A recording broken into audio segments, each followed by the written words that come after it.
talk about the various demographics or factions of humanity. So essentially, on a broader perspective, the Gaussian that humanity lies on follows the intellectual or thought leaders or people who have mental thinking frameworks as to how the world works and how to, let's say, generate wealth or research physics or how to push the boundaries of human reality further. So these are the doers and the leaders of the world. And then there is a huge faction of humanity that are the followers essentially, and the followers would like to follow essentially. That's innate in their uh, uh, existence. Every person can be a leader as well as a follower. At different points in time in life, different people have been leaders or followers. It is important to understand that one person at different times in life on different days can be a leader or can be a follower.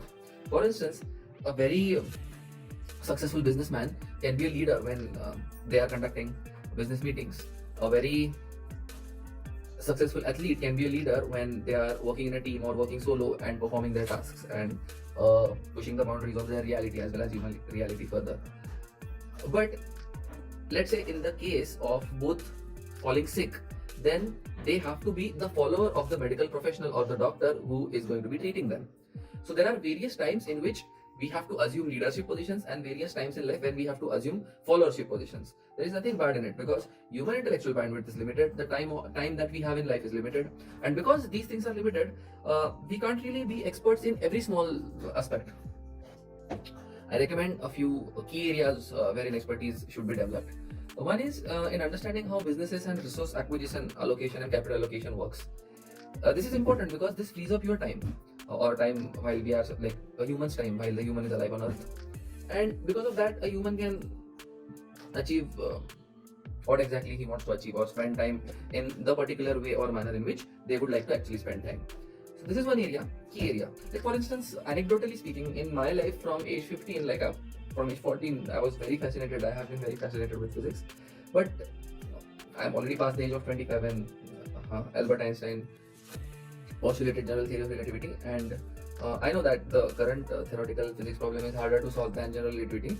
And the thing is this, I have not been able to dedicate so much amount of time to thinking about physics as I would like. This happened because I did not focus upon research, acquisition, and capital allocation in my early stage of life. Now that I have focused upon it, it is easy and straightforward to solve and go forward with it. This essentially involves knowing about how business structures work and knowing about how investment works, and this involves modeling the world and modeling human behavior, which brings me to the next key area of key domain. This is the domain of understanding about humans and how they behave, how they interact, their biology, their psychology, their behavioral patterns, essentially speaking.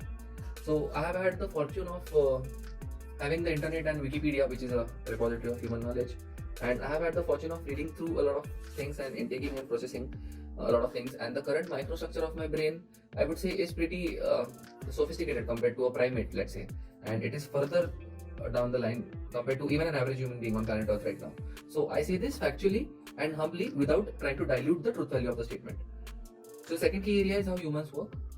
The third key area is personal efficacy, personal effectiveness when it comes to health, mental, physical, spiritual, etc.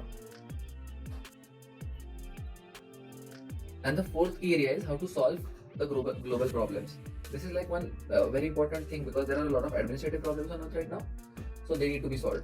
And maybe once a human being achieves this level of expertise in these domains, essentially speaking, then they can go ahead and think about their own personal legacy and how they would like to spend time on earth and what would they like to actually leave behind on earth as they pass onward and like when they die, essentially.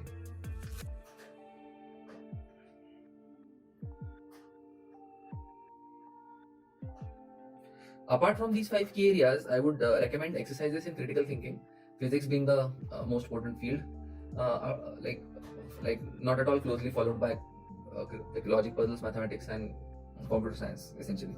So critical and modular thinking will lead to life efficacy, business success, and in general being successful in life.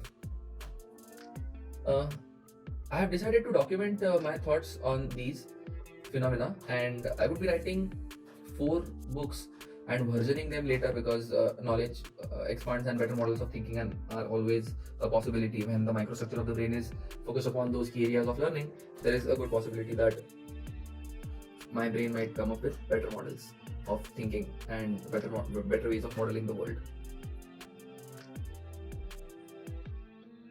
So I'll be writing these 4 books, and I give myself 4 months to accomplish this. So currently, this being January, 22nd January being today's date, 2021. So 4 months and a little bit more amount of time. February, March, April, May. Because everything is there in my brain. I just need to output the content and format it well. So outputting the content is also very fast, actually speaking. Formatting the content well is what will actually take time. Editing and formatting the content well. And I'm okay with the initial versions of this subject matter to be not so perfect, because I'm going to be versioning the books with several editions. This is one update I would like to put out there and document this for my progeny, my kindred, and my associates, business associates or personal associates in life.